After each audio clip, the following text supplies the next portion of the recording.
Bonjour à toutes et à tous pour ce journal télé.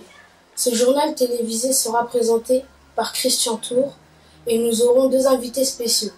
Une historienne, Fatima El Kouch, et du conseiller présidentiel, Mohamed Gueye. Au sommaire, nous aurons une interview de l'historienne et nous allons parler de l'immigration avec le conseiller présidentiel.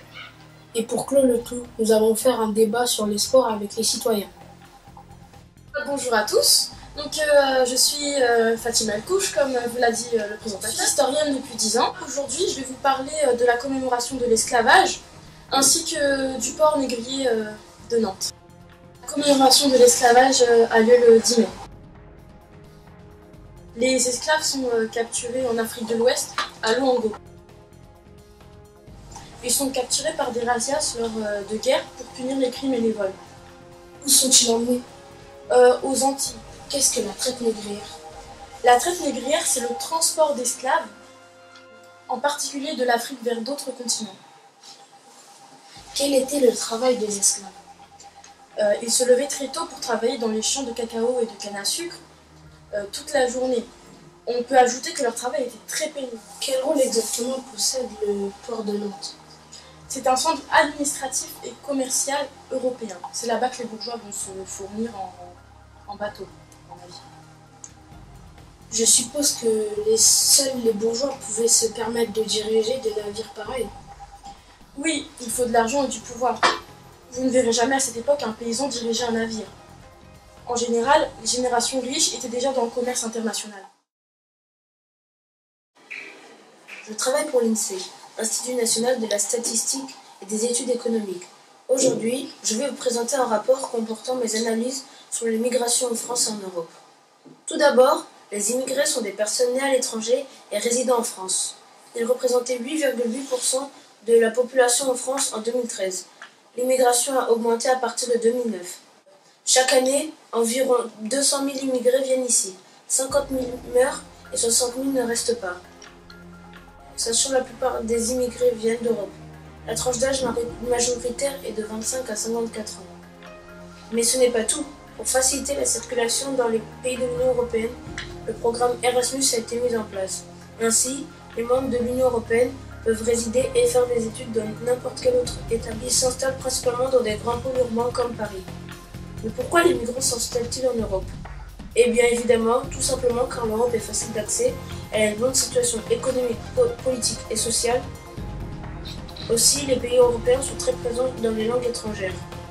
Mais la population française comporte aussi des personnes habitant à l'étranger, environ 2 millions. Ils partent s'installer en Afrique francophone, en Asie. Pour finir, il ne faut pas oublier que les migrants sont utiles au fonctionnement de notre pays et à la société, et cela prouve la fraternité du pays. J'espère que cela vous aura apporté quelque chose et que j'aurai répondu à vos questions. Merci d'avoir accueilli sur notre plateau. De rien, ça a été un plaisir pour moi. À la prochaine. Et à la prochaine. Moi aussi.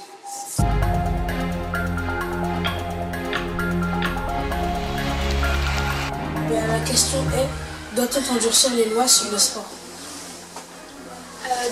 Oui, bonjour à tous. Moi, citoyenne, à l'image de la pratique consistant à absorber des médicaments ou des actes médicaux définis par des organismes afin d'augmenter la performance physique et mentale d'un sportif. Le sportif dopé veut gagner pour la gloire, l'argent et surtout être le meilleur et montrer sa performance. Pour cela, il est prêt à tout, même y compris à utiliser des substances interdites. Cela fait signe de manque de confiance en soi et en ses ressources physiques. Le fair-play commence à disparaître au profit de l'argent. Le sport n'est plus que le meilleur gagne, mais que le meilleur médicament gagne.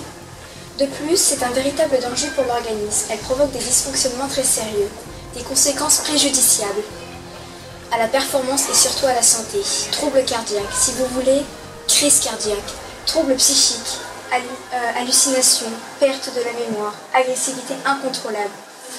En ce qui concerne les sanctions pénales, sachez que l'utilisation de médicaments n'est pas sanctionnée pénalement.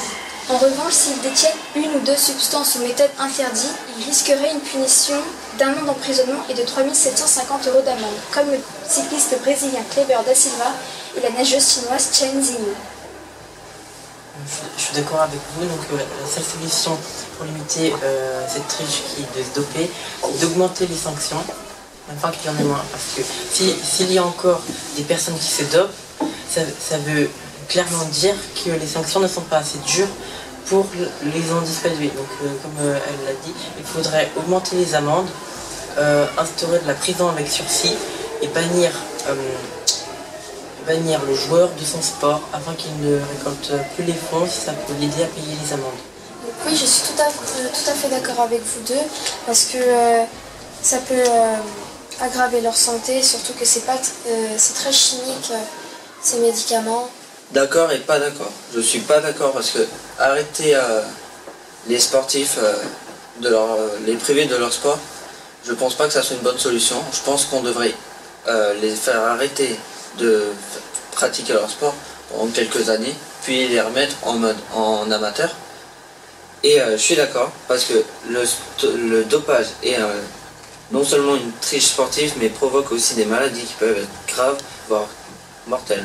Ensuite, après confirmation de la relation avec des substances interdites, le PBS, profil biologique du sportif, peut être utilisé comme un outil de sanction. Je vous remercie à toutes et à tous, citoyens. Vous êtes venus vous déplacer sur ces plateaux télé pour faire un débat. On se dit à demain.